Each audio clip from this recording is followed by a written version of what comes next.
2, 3. Assalamualaikum warahmatullahi wabarakatuh. Kami dari kelompok SKI Sejarah Budaya Islam.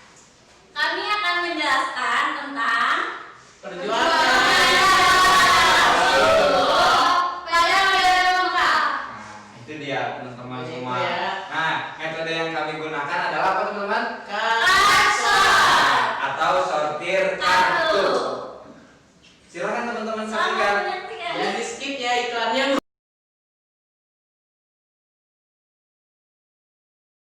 Oke. Assalamualaikum.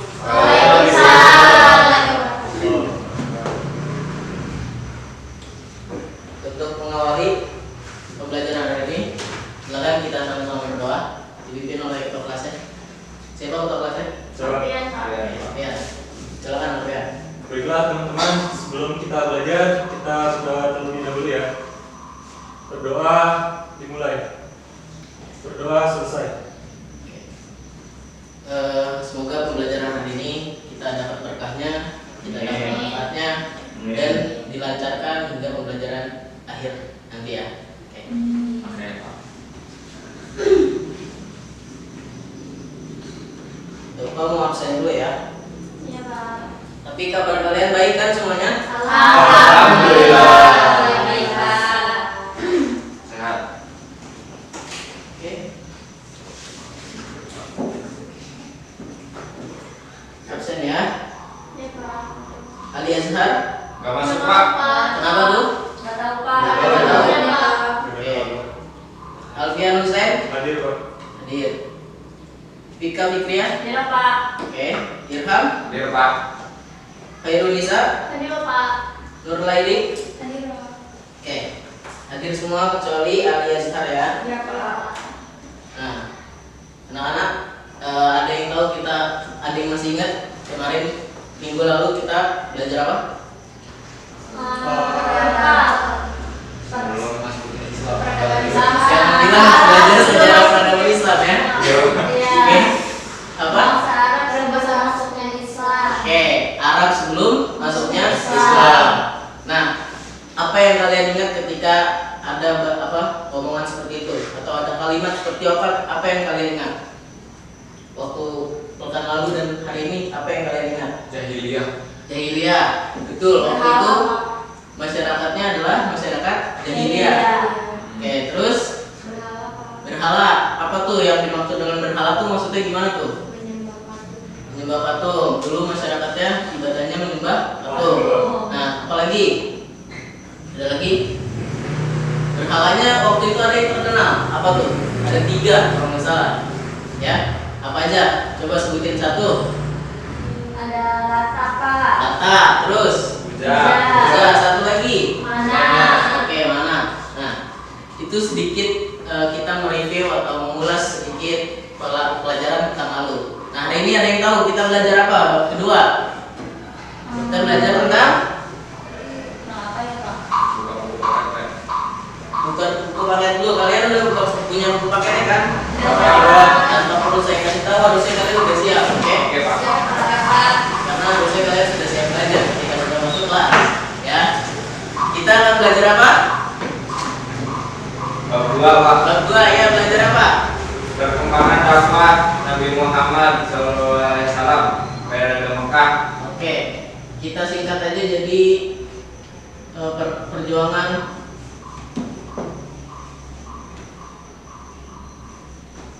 dakwah Rasul.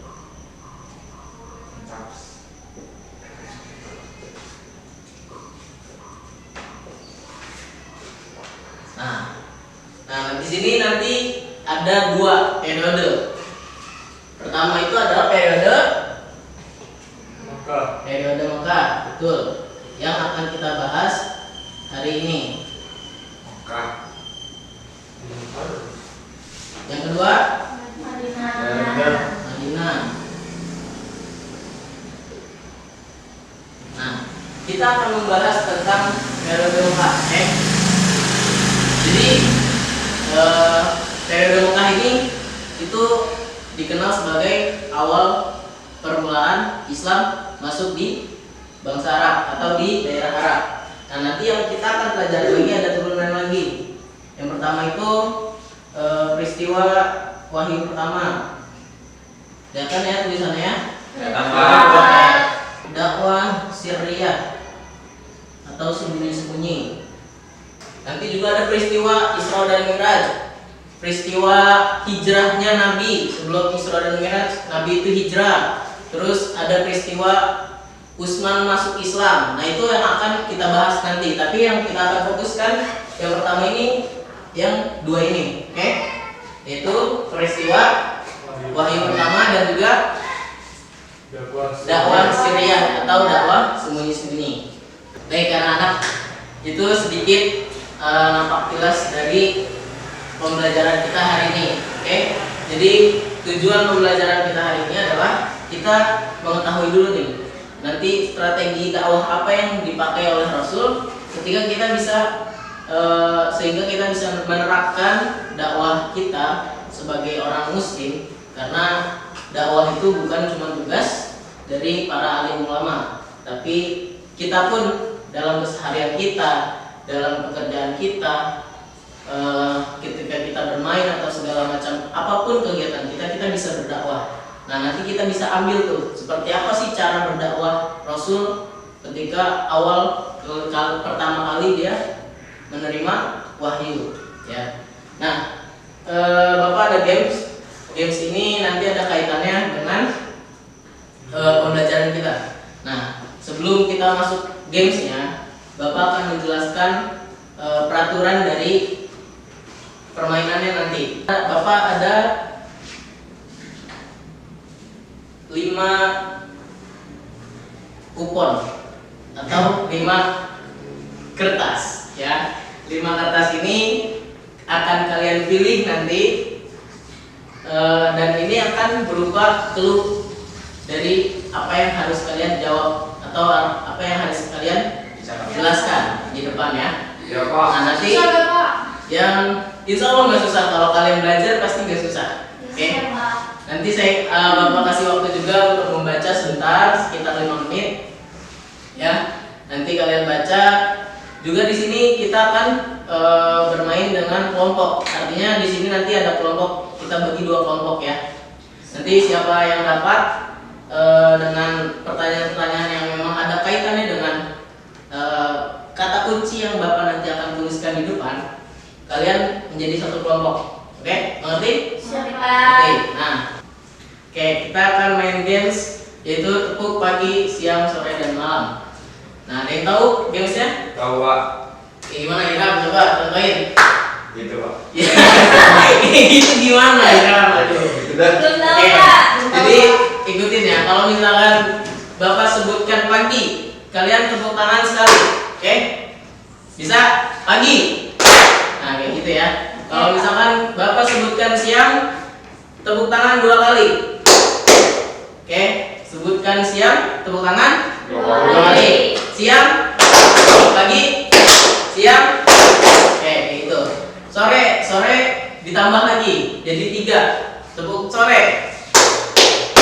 Oke. Kalau malam jangan ada yang tepuk tangan. Tepuk pagi, sore, malam, pagi, siang, sore. Oke. Nggak tepuk nih, Pak. Masih benar. Oke, masih benar. Berarti masih konsentrasi. Oke. Coba Alfian, silakan memilih maju ke depan. Silakan kamu pilih kertas atau clue yang akan kalian ambil. Berapa, Pak? Satu aja. Satu aja. Jangan semuanya, kamu serakah kalau semuanya. Ini Oke, ambil, silakan. Tinggal 2 ya, Pak, ya? Ya, 3. Irham, silakan Irham. Coba. Pak, nanti majunya yang kalah duluan apa yang menang, Pak? Nanti majunya sesuai urutan yang ada di situ, oke? Pak, kalau saya mah gede, Pak. Yaitu khusus berarti kamu dapat spesial. Oke. Ada penghapusnya di sini? Ya, Pak. Ya, ya. Ya, kira, Pak. Ini udah dicatat ya? Udah, Pak. Itu peta konsep. Kan, Pak? Iya, peta konsep. Ada juga di buku ya. Cuman ini lebih simpelnya apa yang kita akan pelajari hari ini. Bapak tulis di depan, oke? Yang pertama kata kuncinya adalah awal mula Rasul. Berhubung yang laki-laki ini kelompok pertama, berarti yang perempuan ada di kelompok kedua. Nisa, Tika, dan Nai. Iya, Pak. Itu semua. Oke. Nanti kalian akan mendeskripsikan atau menjelaskan dari pertanyaan atau clue yang telah Bapak berikan di bukuan itu tersebut, di kertas tersebut. Nanti kalian maju ke depan, per kelompok majunya, kalian bisa jelaskan, kalian bisa saling membantu satu sama lain. Sekarang Bapak akan kasih waktu kalian selama kurang lebih 7 menit. 7 menit. Banyak kan, Pak? Gak usah banyak-banyak. Yang penting jelas, padat, detail. Oke? Jadi kalian jelaskan dengan sebaik-baiknya. Oke? Pak. Bapak kasih waktu. Nggak boleh bawa catatan, Pak, ke depan. Tidak boleh. Ya, Kalian jelaskan dengan bahasa kalian. Bapak kasih waktu kurang lebih 7 menit. Cukup ya 7 menit? Cukup, Pak. Oke, silakan. Baik anak-anak, waktunya cukup. Saya kira Bapak kira kalian sudah memahami apa yang kalian sudah baca. Coba maju kelompok pertama dulu. Berarti kelompok yang laki-laki. Padian nggak maju? Maju satu kelompok. Oh. Biar kalian bisa membantu nanti ya. Oke. Silakan kalian jelaskan apa yang kalian dapat. Pertama kalian jelaskan dulu apa yang kalian dapat, baru setelah itu kalian jelaskan apa yang kalian sudah dapat atau kalian pahami dari gambar apa dari clue tersebut. Oke, assalamualaikum warahmatullahi wabarakatuh. Waalaikumsalam warahmatullahi wabarakatuh. Saya Ilham, ini teman saya Atian. Kami satu kelompok ceritanya. Di sini teman-teman bisa lihat di sini ada gambar 1.1. Nah, gambar ini adalah gambar gua Hiro. Nah, gambar gua Hiro itu Gua Hiro itu terletak di ini Jabal Nur, ya. Di Jabal Nur. Dekat Mekah dah pokoknya. Nanti teman-teman kalau sono bisa ada ya. Nah, Gua Hiro ini adalah tempat di mana Nabi mendapatkan wahyu pertama. Nah, di sini Nabi sering mengasingkan diri untuk berpikir tentang penciptaan alam semesta dan seisinya. Nah, ketika usia pernikahan Nabi dengan Siti Khadijah berjalan 14 atau 15 tahun. Nah, di situ apa ya? Di situ Nabi sering berpergian ke sana ke Gua Hiro untuk bertafakur, untuk berpikir. Ke sana sampai berhari-hari, bermalam-malam. Nah, pokoknya lama ada, pokoknya sampai bekalannya habis baru pulang. Nah, ketika bulan Ramadan ya, 17 Ramadan, nah saat itu usia Nabi bertepatan dengan 40 tahun. Nah, di situ Nabi mendapatkan wahyu pertama. Nah, malaikat Jibril di sana menyampaikan. Udah gitu aja. Ya. Jadi langsung disambung aja, disambung. Disambung nggak? Biar ceritanya juga nyambung gitu. Jadi Nabi itu mendapatkan wahyu pertama ketika beliau sedang berada di Jabal Nur, yaitu di Gua Hiro. Yaitu bertepatan pada tanggal 17 Ramadan. Ya. Terus Jadi ketika itu malaikat Jibril hadir ketika Nabi sedang bertafakur. Kemudian menurunkan wahyu yaitu surah Al-Alaq ayat 1 sampai 5. boleh dibacakan? Bunyinya seperti ini, Pak. A'udzu billahi minasyaitonir rajim. Bismillahirrahmanirrahim. Iqra bismi rabbikal ladzi khalaq. Khalaqal insana min 'alaq. Iqra wa rabbukal akram. Alladzi 'allama bil qalam. 'allamal insana ma lam ya'lam. Jadi ayatnya itu seperti itu. Yang maknanya ialah ikro, yaitu bacalah ya. Ya cukup. Nah, setelah mendapatkan wahyu pertama itu, Nabi Muhammad SAW pulang ke rumahnya. Kemudian berkata pada istrinya yaitu Siti Khadijah seperti ini, selimuti aku. Kemudian Siti Khadijah bertanya kepada Rasulullah, ada apa wahai Rasulullah? Selimuti aku sangat khawatir akan keadaan diriku. Kemudian diselimutilah Nabi Muhammad oleh istrinya. Cukup? Cukup, Pak. Nanti Bapak akan ulas di akhir pembelajaran. Oke, terima kasih Saudara Irham dan Alfian sudah mengikuti. Oke, selanjutnya yang perempuan sudah siap? Insya Insya Allah. Allah siap. Berarti ayo maju. Bertiga Pak. Iya bertiga. Kalian bisa saling membantu nantinya.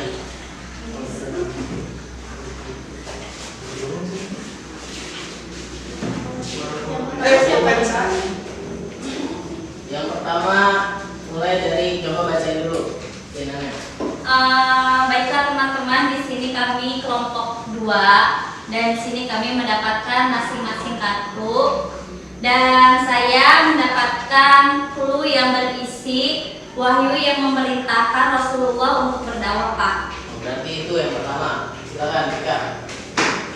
Nah, jadi wahyu yang memerintahkan Rasulullah untuk berdakwah ini yaitu terdapat pada surat Al-Mudaththir Ayat dari ayat 1 sampai 7, Pak. 1 sampai 7. Boleh dibacakan ayatnya?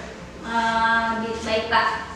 A'udzubillahi minasyaitonirrajim. Bismillahirrahmanirrahim. Ya ayyuhal mudaththir qum fa'anzir wa rabbaka fakabbir wa thiyabaka fatahhir waruzza fahjur wala tamnun tastakthir walirabbika fasabbir. Nah, wahyu kedua Al-Mudaththir ayat 1 sampai 7 ini, Pak, merupakan wahyu kedua yang turun setelah wahyu pertama yang tadi disampaikan oleh Saudara Alfian. Apa tuh wahyu pertama tuh apa tadi? Tadi Pak Al-Alaq, Pak, Ya. ayat 1 sampai 5. Oke.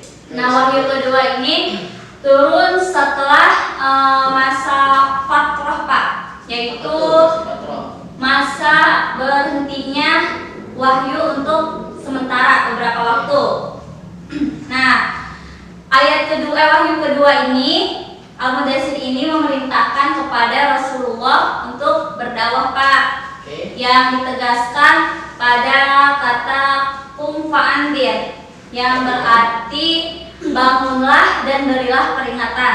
Nah, maksudnya itu memerintahkan untuk bangkit pada penuh semangat, lalu kemudian memberikan peringatan gitu kepada kaum manusia yang berupa peringatan tersebut perkataan atau ajaran Islam, Pak. Seperti itu. Lanjut. Yang kedua. Terus ya Bapak. Coba baca. Ini saya dapat apa yang dimaksud dengan dakwah secara sembunyi-sembunyi. Oke, bisa berarti bisa dulu. Ya, jadi yang dimaksud dakwah secara sembunyi-sembunyi yaitu dakwah yang dilakukan Nabi Muhammad SAW kepada orang-orang terdekat beliau untuk menyebarkan ajaran agama Islam. Nah, alasan kenapa Nabi Muhammad SAW dakwah hanya kepada orang terdekat terlebih dahulu dikarenakan untuk menghindari pertikaian dan ancaman dari kaum kafir Quraisy, yang mana mereka itu merasa takut akan terancam kesejahteraannya dalam bisnis berhala. Hal itulah yang menjadikan Rasulullah berdakwah secara sembunyi-sembunyi. Oke, cukup? Cukup, Pak. Silakan yang terakhir menurut saya. Pertanyaannya itu apa yang dimaksud dengan as-sadiqun al-awwalun? Nah, as-sadiqun al-awwalun itu artinya adalah orang-orang yang memeluk agama Islam atau masuk agama Islam pertama kali pada masa kenabian Nabi Muhammad SAW. Nah, sebenarnya di sini tuh udah ada daftar-daftar orang-orangnya siapa aja yang pertama kali masuk Islam, seperti Khadijah istrinya Nabi itu adalah orang yang pertama yang masuk Islam. Terus ada Said bin Haris, terus habis itu ada ada Abu Bakar, Ali bin Abi Thalib, selanjutnya Utsman bin Affan, dan selanjutnya masih banyak kan ya. Nah, daftar-daftar tersebut tidak bisa dijadikan suatu patokan yang benar Pak. Jadi karena pada zaman itu kan dakwahnya secara sembunyi-sembunyi, jadi sangat rahasia, tidak tahu urutan-urutannya sebenarnya seperti apa. Nah, orang-orang yang masuk ke ini As-Sabiqun al-Awwalun itu orang golongan itu bukan hanya kayak kepala suku, tapi ada juga budak, terus ibu rumah tangga, para pedagang, dan sebanyak lainnya dari segala macam suku, karena Islam tidak pernah memandang suatu suku atau suatu jabatan. Oke, cukup. Terima kasih untuk kelompok perempuannya, silakan duduk kembali. Oke, baik. Anak-anak semuanya, ada yang belum dipahami atau sudah paham semua? Silakan ditanyakan dulu sebelum nanti Bapak sekalian menjelaskan apa yang telah kalian jelaskan tadi. Ada tambahan atau ada pertanyaan? Ada Pak. Bisa Bapak? Tambahin. Ya, nambahin. Silakan. Apa yang mau ditambahin? Tadi kan setelah Nabi Muhammad diselimuti oleh istrinya, yaitu Siti Khadijah, kemudian setelah Nabi Muhammad dirasa sudah tenang, Siti Khadijah membawanya kepada saudaranya yang bernama Waraqah bin Naufal. Siapa itu Waraqah bin Naufal? Seorang ahli kitab, Pak. Kitab. Jadi ketika nyampe di rumahnya, kemudian Rasulullah menceritakan apa yang terjadi. Kemudian kaget tuh Waraqah dan membuka kitab, yaitu kitab Injil dan Taurat. Ternyata dia menemukan hal yang mengejutkan. Ya, ternyata yang mengejutkan itu. Yang datang kepada Rasulullah itu malaikat Jibril, Pak. Oke, berarti ketika itu Rasul belum tahu bahwa itu malaikat Jibril. Iya. Oke. Nah, semenjak itulah Rasulullah menjadi tahu bahwasanya ia akan menjadi Rasul. Cukup? Ya, cukup. Cukup. Oke, terima kasih tambahannya ya. Nah, sedikit juga menambahkan dari apa yang kalian jelaskan. Jadi ketika awal itu Rasul menerima wahyu pertama tadi, wahyu pertama itu apa? Al-Alaq ayat 1 sampai 5. Iqra bismi rabbikal ladzi khalaq. Nah, ketika itu sebenarnya kan Rasul juga kan menerima gelar sebagai al-ummu atau orang yang tidak bisa membaca dan tulis, atau tulis baca dia tidak bisa, dia itu tidak bisa. Nah, terus kata Allah itu diberitakan sudah ikuti saja. Ketika itu Rasul bilang saya tidak bisa membaca dan tidak bisa menulis, tapi kata Allah baca, ikuti saja, aku akan membimbing. Nah, makanya ketika itu juga Al-Quran itu bukan hal yang sulit untuk dipelajari, bukan hal yang sulit untuk kita baca, tapi itu hal yang mudah bagi kita selaku umat manusia atau umat Islam khususnya gitu ya. Nah, tadi juga tambahan dari saudara Alfian juga bagus tambahannya, atau wahyu kedua yaitu al-Yasir. Nah, yang tadi diberikan garis bawah juga fa'anzir, artinya bangunlah dan berikan peringatan. Nah, berikan peringatan di sini dia beliau itu perintah Allah menyuruh untuk Rasul itu bangun dari ketika itu kan beliau itu kan diselimuti oleh Siti Khadijah karena merasa takut, menggigil karena takut bahwa dia akan menerima panggilan lagi gitu. Nah, ketika itu beliau disuruh bangun dan berikan peringatan. Peringatan apa? Bahwa ini adalah hal yang benar, hal yang mutlak benar dari Allah, dan beliau harus memberikan peringatan kepada saudara-saudaranya, kerabat-kerabatnya. Nah, ketika dakwah sembunyi-sembunyi juga Rasul itu menggunakan tempat yang namanya tempat atau rumah Al-Arqam bin Abil Arqam sebagai tempat dakwah paling pertama, majelis pertama yang didirikan oleh Rasul gitu, ketika ingin menyebarkan Islam, karena takut kayak tadi penjelasan Isa bahwa takut ada pertikaian. Nah, ini juga bisa jadi strategi buat kita ketika kita ingin berdakwah kepada teman-teman kita yang memang sulit, misalkan sulit mengerjakan sholat, puasa, kita bisa dakwah, kita ikuti dulu nih seperti apa, kita deketin kayak gimana, kita tahu, kita paham karakteristiknya seperti apa, baru kita deketi. Nah, makanya itu Rasul itu mengenal dulu siapa yang kira-kira oke, ini orang bisa dijadikan orang Islam atau memeluk agama Islam, maka beliau dekati sehingga akhirnya masuk Islam segala macam. Nah, itulah strategi dakwah. Ada pertanyaan sampai di sini? Yang mau bertanya? Ya, naik. Apa pertanyaannya? Kan tadi ada yang tentang gua hero ya Pak. Ya, Ini betul. tentang gua hero yang strategis itu di sebelah mana sih? Oke, Bapak sebenarnya ada jawabannya, cuman lupa menyampaikan kepada kalian kan. Bapak sudah menyiapkan petanya.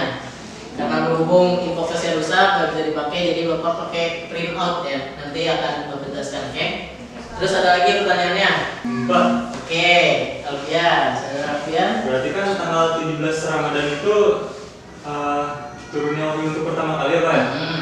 Berarti bisa dibilang itu hari kelahirannya Al-Quran ya Pak? Oke, berarti apakah tanggal 17 Ramadan itu bisa dikatakan sebagai hari lahirnya Al-Quran gitu? Ya itu namanya apa sih? Saya lupa.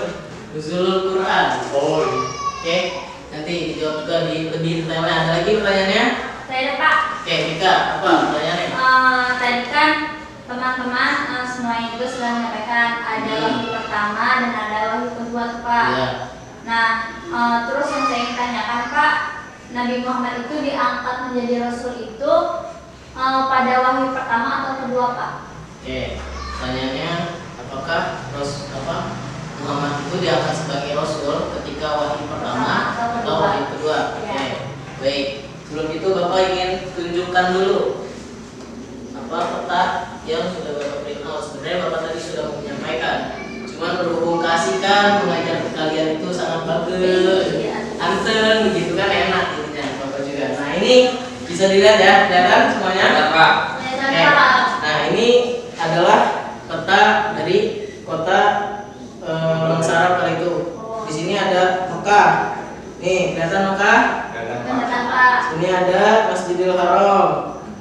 Nah, jadi Jabal Nur itu ada di sebelah sini, di atas sebelah utara. Dari kalau misalkan dari Masjidil Haram atau Ka'bah, jaraknya itu sekitar 7 km. Nah, kalau ini kan sekarang petanya udah modern nih. Bapak ambilnya dari Google Maps karena susah ambilnya nyarinya ya. Peta kalau itu dulu kan nggak ada yang namanya jalan raya segala macam. Jadi terkesannya dekat gitu. Karena kan Rasul dan para sahabatnya itu kan sering yang namanya berjalan kaki, bersafar.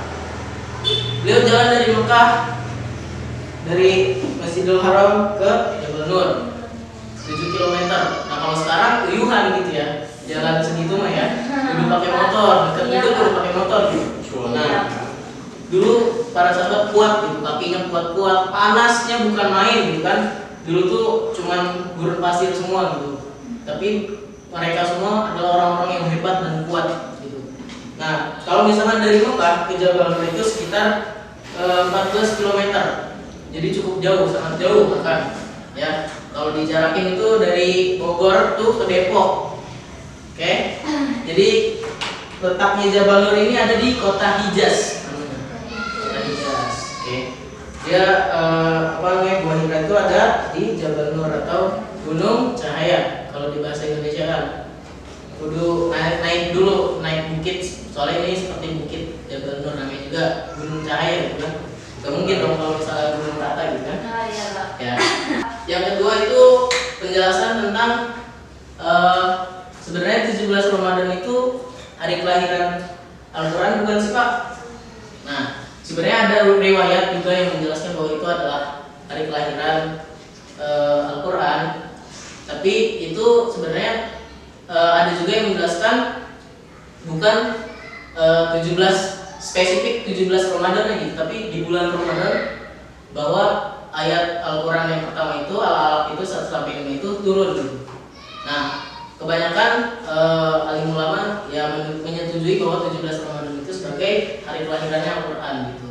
Ada lagi tadi pertanyaan Mika, pertanyaannya adalah topik bisa diulang? Nabi Muhammad itu ditetapkan menjadi Rasul itu Oke. pada wahyu pertama atau kedua Pak? Nabi Muhammad itu diangkat sebagai Rasul itu ketika menerima wahyu pertama. Namun perintah untuk menyebarluaskan kebenaran ini, jadi perintah untuk Rasul itu menyebarluaskan Islam itu bukan di wahyu pertama, akan tetapi ketika wahyu kedua turun Al-Mudaththir seperti yang tadi Vika garis bawahi. Nah itu adalah baru perintah tuh untuk berdakwah ke kerabat-kerabatnya, manusia yang lainnya gitu, atau sahabat-sahabatnya. Setelah pertemuan ini kita akan bahas tentang dakwah jahiliyah atau dakwah secara terang-terangan. Oke? Jadi persiapkan bacaan yang banyak, yang bukunya dibaca, jangan cuma dipototin, ditutup sampai rumah ditutup doang udah, tapi kudu dibaca ya. Iya. Ya Pak. Mungkin saya kira cukupkan sampai di sini. Sebelum kita mengakhiri, Bapak mau bertanya dulu. Oke. Tegang, kayaknya pada tegang semua. Oke. Pak, pertanyaan pertamanya. Waktu itu Rasul itu dakwah secara sembunyi maksudnya, oke? Tahu Syria. Ada yang tahu majelis pertama atau penyebaran pertama itu di rumah siapa? Waktu itu. Lengkapnya siapa? Akun apa ya Pak? Ayo teman-teman yang lain ada yang tahu nggak? Al-Arqam bin Abil Arqam. Oh, yang itu. Terus perintah untuk berdakwah Rasul itu pada ayat berapa? Atau surat apa ayat berapa? Untuk berdakwah Pak. Ya, perintah untuk menyebarkan agama Islamnya nih. Al-Mudasir, kurang kencang suaranya. Al-Mudasir, ayat berapa? Yo, ayat berapa? Coba yang lainnya, ada yang tahu ayat berapa? 1 sampai 7, Pak. 1 sampai 7, tapi lebih spesifiknya. Oh, spesifiknya. Tiga tadi berapa? Dua. Oh, ayat 2, oke. Bunyinya Kum Pak Anzir. Kum ta'anzir, yang artinya bangunlah dan berikan peringatan. Oke. Ya, mungkin itu aja untuk pembelajaran hari ini. Saya kira teman-teman, anak-anakku semuanya sudah paham. Motivasi untuk kalian yang kita bisa ambil hikmahnya dari pembelajaran hari ini adalah setiap kali kita berdakwah, kita harus sabar. Karena berdakwah itu tugas kita. Bukan secara spesifik adalah orang-orang yang mendapatkan gelar sebagai ustaz. Nah, kalau misalkan kita sambungkan nih dengan Al-Quran bahwa perintah dakwah ini kita sebagai orang muslim, kita sebenarnya Allah itu sudah membebankan sesuatu kepada manusia itu sesuai kadarnya. Nah, terdapat di ayat Al-Baqarah, ayat terakhir.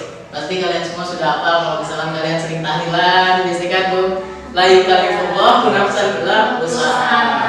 Nah, Allah itu tidak akan membebani seseorang kecuali melainkan sesuai kemampuannya. Jadi ketika kita berdakwah, ya kita semampu kita aja. Gak usah tuh yang namanya kita harus maksain orang lain. Gitu ya. Oke, mungkin sekian cukup. Wabillahi taufiq wal hidayah. Wassalamualaikum warahmatullahi wabarakatuh.